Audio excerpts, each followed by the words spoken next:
At least 50 drone strikes have been recorded along the M14 and H20 routes in just about 2 months, and that number may only be the visible part of a much larger campaign now unfolding behind Russian lines.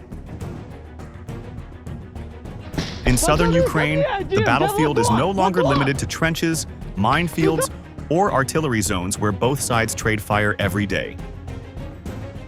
It is spreading into rear roads, where Russian trucks carrying fuel, ammunition, reinforcements, and military equipment must move from Rostov through Taganrog, Mariupol, and Melitopol, then continue toward Crimea. On the map, this looks like a transport corridor. But from the sky, the picture is completely different. A reconnaissance UAV can spot a convoy from far away, record its direction, track its stops, identify the type of vehicles, and turn the entire supply run into a target waiting to be hit. What makes the situation more dangerous is that Ukraine does not need to send infantry to block the road. If drones appear often enough, that road begins to lose its sense of safety. One destroyed ammunition truck can reduce the pace of artillery fire. One burned fuel vehicle can slow armored units. One convoy forced to take a longer route can disrupt the supply rhythm of the entire southern front. So how is Ukraine turning Russian logistics routes into a battlefield? Why have the roads linking Rostov to Crimea become such dangerous targets? And if this pressure continues to grow, how long can Russia keep its supply flow to the south running? Let's find out with Military Force.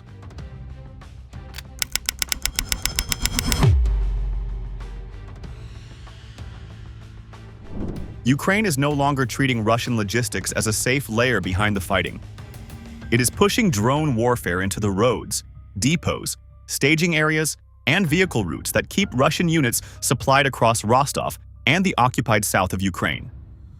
This shift matters because an army at the front can only fight as long as fuel, ammunition, spare parts, food, and replacement troops continue to arrive. The target list has expanded beyond trenches and firing positions. Ukrainian drones are increasingly hunting military trucks, fuel carriers, ammunition vehicles, repair teams, supply points, and transport routes that link rear areas with combat units. These are not dramatic targets on a battlefield map, but they are essential to combat power. A tank without fuel becomes a heavy object. An artillery battery without shells loses its rhythm. A damaged vehicle that cannot be recovered becomes another obstacle on the road. The reported depth of these attacks shows how far the battlefield has widened. Strikes at roughly 30 to 180 kilometers behind the line of contact sit in a dangerous middle zone. It is not the immediate front line, where soldiers expect constant fire. It is also not the deep rear, where larger bases are more protected. It is the space where Russia must move supplies every day.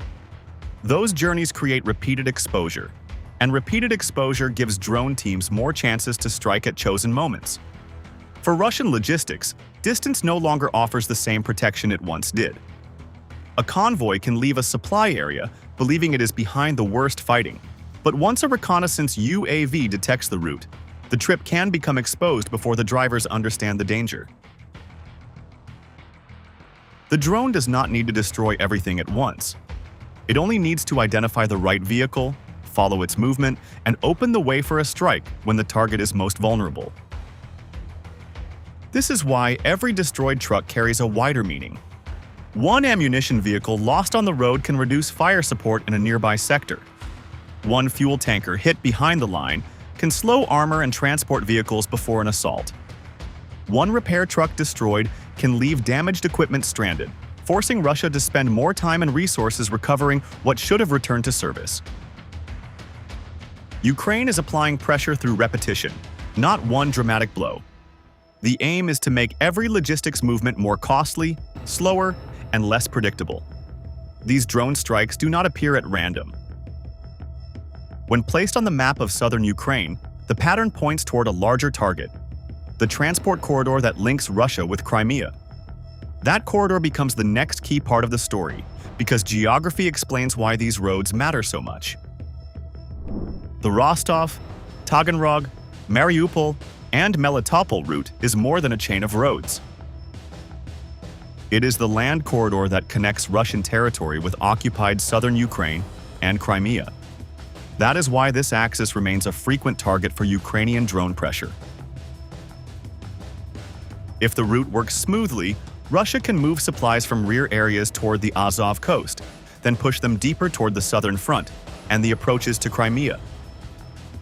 In a long war, that kind of connection becomes as important as armor or artillery, because no weapon can stay useful without a steady supply system behind it.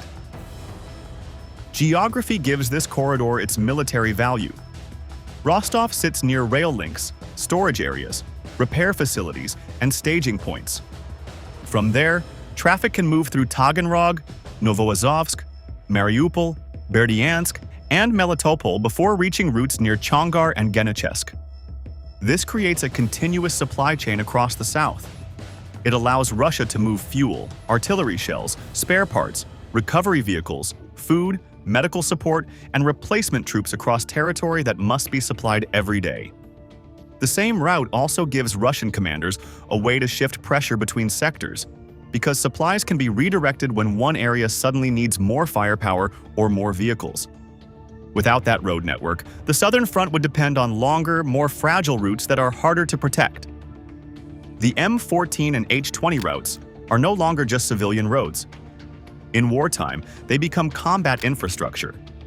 They help feed artillery batteries, armored formations, air defense units, field bases, and defensive positions around occupied territory and Crimea. A reliable road gives commanders flexibility. It allows them to reinforce pressure points, move repair teams, and keep units active during heavy fighting. It also gives Crimea a stronger land connection, which matters because any pressure on bridges, ports, or rail lines makes road transport more important. In this sense, the road system is not background terrain. It is part of the military machine itself. But a road can stay open on a map while becoming harder to use in practice. If Russian vehicles must move in smaller groups, wait for safer hours, take longer routes, or travel with more protection, the road loses part of its value. A supply line does not need to be fully cut to become weaker. It only needs to become slower, riskier, and less predictable. That change can look small from far away, but for units waiting near the front, a delay of several hours can affect ammunition use, vehicle movement, and the timing of an attack. A convoy that arrives late can force commanders to postpone movement, reduce firing rates, or hold back equipment that should already be in position. Repeated Ukrainian pressure forces Russia to spend more resources just to keep this corridor working. Convoys may need extra escorts. Transport units may need more electronic warfare cover. Short-range air defenses may have to protect roads instead of other targets. Drivers may avoid fixed schedules, and repair teams may need more time to recover damaged vehicles. In some cases, commanders may choose to move at night or split cargo between more vehicles, but these choices also bring new problems. Night movement can slow coordination, and smaller convoys can be harder to control over long distances. This pressure may not change the front line immediately, but it can reduce Russia's endurance in the south. Every fighting unit needs a stable flow of fuel, ammunition, equipment, and manpower. When that flow becomes uncertain, the effect appears as slower movement, weaker fire support, delayed repairs, and less freedom to respond. The corridor matters because it holds together the southern campaign and keeps occupied territory connected to Crimea. Because this route is vital, every disruption carries more than material cost. It also changes the mood of those who must drive through it, and that fear becomes the next part of the story on every difficult supply run that follows. Fear on Russia's supply roads is becoming a signal, not just a reaction from drivers. When the people moving ammunition, fuel, and equipment begin to treat a road as a danger zone, the logistics system loses confidence before it loses the route itself. Reports from Russian drivers and channels suggest that Ukrainian UAVs are not only striking vehicles, they are changing how Russian transport crews think, move, and plan. The danger is visible around Donetsk, Mariupol, and Starobashev, where roads once seen as rear area routes are exposed corridors. A driver on the ground may see asphalt, checkpoints, turns, and vehicles moving in the same direction. From above, the view is different. A Ukrainian reconnaissance UAV can read the road like a moving map. It can watch vehicle type, convoy speed, the space between trucks, and the places where drivers slow down or stop. That gap between ground view and air view changes the risk calculation. A transport crew may think danger begins when a drone appears overhead, but the danger often starts earlier. It begins when the route is spotted, when movement is tracked, and when a normal trip becomes a target pattern. The strike itself may come later, after the vehicle passes a turn, enters an open stretch, or separates from other traffic. By then, the driver may have little time to react. This pressure damages more than vehicles. It damages routine. Logistics depends on habit, timing, and trust in repeated movement. Drivers need to know which road is safer, when to leave, where to stop, and how long a delivery should take. If every trip requires caution, the system slows down before a strike happens. A route can remain open, but if crews avoid daylight movement, wait for weather, change schedules, or take indirect roads, its military usefulness has already declined. Fear also spreads through decisions. A driver may keep more distance from the vehicle ahead. A commander may split cargo between several trucks. A convoy may avoid stopping near familiar areas because those places may be watched. Repair and recovery crews may hesitate before moving toward a damaged vehicle because the first strike can be followed by another. These choices may be logical, but they create friction across the transport chain. The psychological effect matters because war is not measured only by destroyed equipment. It is also measured by hesitation. A supply driver who slows down, waits longer, or avoids a predictable route can change the rhythm of a unit near the front. One delay may look small, but repeated delays can affect fuel planning, ammunition timing, and the movement of replacement troops. The result is a quieter form of pressure that builds behind the line. For Ukraine, this creates value even when a drone does not destroy a target. The constant possibility of being watched forces Russian logistics to behave as if danger is nearby. That is one of the hardest forms of pressure to defeat, because it does not depend on one roadblock or one battle. It depends on uncertainty. Russian drivers can still move, but every movement carries more doubt than before. In a war shaped by drones, confidence on the road becomes part of combat power, and losing it can weaken every mission that follows next. This fear is no longer an isolated feeling on a dangerous road. It is reinforced by repeated UAV strikes recorded along the M14 and H20 routes, where, across contested rear roads, Russian logistics now faces a pattern of pressure that can be counted, mapped, and studied. Open-source tracking has made the pressure on Russia's southern logistics visible and measurable. At least about 50 drone strikes have been recorded along the M14 and H20 routes in roughly 2 months, and that number likely understates the real scale.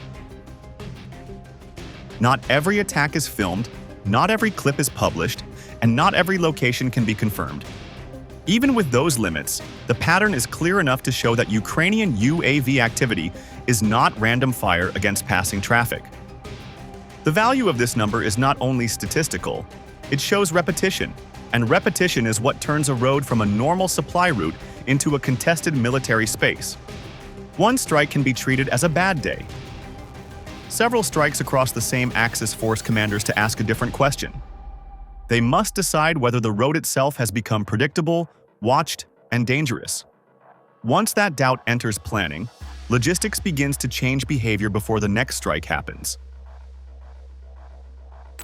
The attacks along M14 and H20 appear around routes that Russian vehicles cannot easily avoid. These roads connect supply areas, occupied cities, staging points, and access routes toward the southern front. That matters because military traffic does not move like civilian traffic. It needs weight capacity, fuel access, repair options, checkpoints, and places where vehicles can gather before moving forward. When drones strike these points repeatedly, they are not just hitting machines. They are hitting the structure that makes movement possible. This kind of pressure forces Russia to operate with more caution. Transport vehicles may move in smaller groups to reduce losses from one strike. They may avoid fixed timetables because a predictable schedule can become a targeting clue.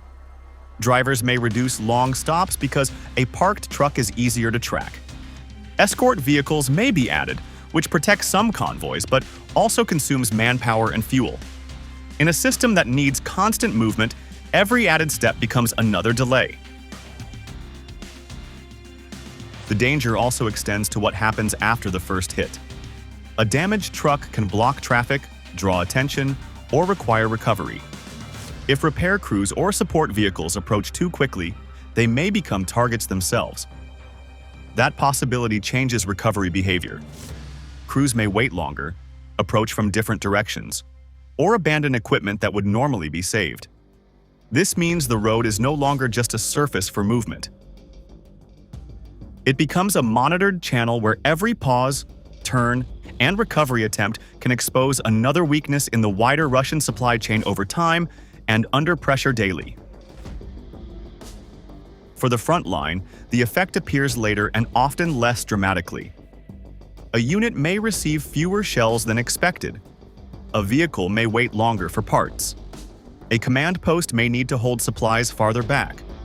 A defensive position may lose some flexibility because transport is no longer moving on the old rhythm. These are not always headline events, but they shape how long a force can keep pressure during sustained combat. The repeated strikes on M14 and H-20 show a disciplined form of pressure on Russian logistics. The roads may still exist and vehicles may still pass, but the conditions of movement have changed. From these attacks, a new model becomes visible. Ukraine does not need to occupy the road with infantry to reduce its military value. It can use drones to watch, threaten, and punish movement until the route itself becomes part of the fight. Ukraine's idea of logistics fire control is simple, but its effect is serious. The goal is not to place infantry on every road or capture every junction. The goal is to keep enough eyes and strike drones over key routes so Russian vehicles cannot move with confidence. When surveillance and attack systems appear again and again, a road open on a map begins to function like a monitored fire zone. This model depends on three connected layers. Reconnaissance UAVs provide the first layer by watching movement, checking traffic, and identifying vehicles that matter more than ordinary transport. FPV drones and bomber drones create the second layer by striking selected targets when they slow down, separate, or pass through exposed sections. Standby drones create the third layer by waiting near likely movement areas, which increases danger even when no attack is visible. The word control does not mean full physical control. It means the ability to interrupt normal use. If Russian trucks can still pass but must change time, speed, spacing, and route, Ukraine has already reduced the value of that road. A supply line loses strength when every movement requires caution, protection, and planning. That is why this tactic can have an effect without a dramatic breakthrough. The greatest danger appears during moments that seem routine. A truck slows before a turn. A convoy pauses near a junction. A damaged vehicle waits for help. A fuel carrier leaves the group to avoid congestion. These small moments can become targeting windows. Drone teams do not need to strike every vehicle. They only need to create enough uncertainty that each movement becomes a calculation between speed and survival. This creates a flexible form of pressure. A traditional blockade requires fixed positions, heavy forces, and the ability to hold ground under counterattack. Drone-based fire control works differently. It can appear, disappear, shift to another road, and return when traffic resumes. It does not need to stop all movement at once. It only needs to raise the cost of movement until the route becomes less useful for military logistics. For Russia, the problem is not only the loss of trucks. It is the loss of predictable movement. A convoy that must wait for better conditions may miss the timing of a planned delivery. A driver who avoids a familiar stop may need a longer route. A unit that receives supplies late may have to adjust fire plans, repair work, or troop movement. Small delays can spread through the system, especially when they repeat across routes. This is why logistics fire control is more than a drone tactic. It is a method for turning rear roads into pressure points without holding them physically. Ukraine can watch, threaten, and strike enough to make movement harder while keeping its forces away from direct road battles. Mariupol shows where this model becomes most visible next, as a city deep behind Russian lines is pulled back into the fight from the air. Azov Corps appears to be pushing Ukraine's drone campaign around Mariupol into a deeper phase. The reported use of reconnaissance UAVs and strike drones shows that this area is no longer treated as a quiet rear zone for Russian movement. It is becoming a watched logistics space where vehicles can be detected before they reach routes that support the southern front. The reported patrol depth of about 160 kilometers behind the line of contact matters because it changes how Russia must view the occupied rear. Mariupol is far from the closest trenches, but distance no longer removes it from danger. If Ukrainian UAV teams can monitor roads around the city, Russian transport moving through this area can be seen, followed, and selected for attack. Mariupol has both symbolic and practical value. Politically, it remains one of the most recognizable occupied cities of the war. Militarily, it sits on a key part of the southern corridor where traffic can support movements toward Berdyansk, Melitopol, Donetsk, and the approaches to Crimea. That position makes the city more than a trophy. It makes it a logistics node that helps hold the southern system together. The pressure from drones becomes most damaging when it touches daily supplies. Fuel delays can reduce the movement of tanks, self-propelled guns, and transport vehicles. Ammunition delays can weaken the pace of artillery fire. Replacement troops arriving late can slow rotation at tired positions. Repair vehicles under threat can leave damaged equipment stuck longer than planned. None of these effects has to create an instant collapse. Together, they reduce the speed and reliability of Russian operations.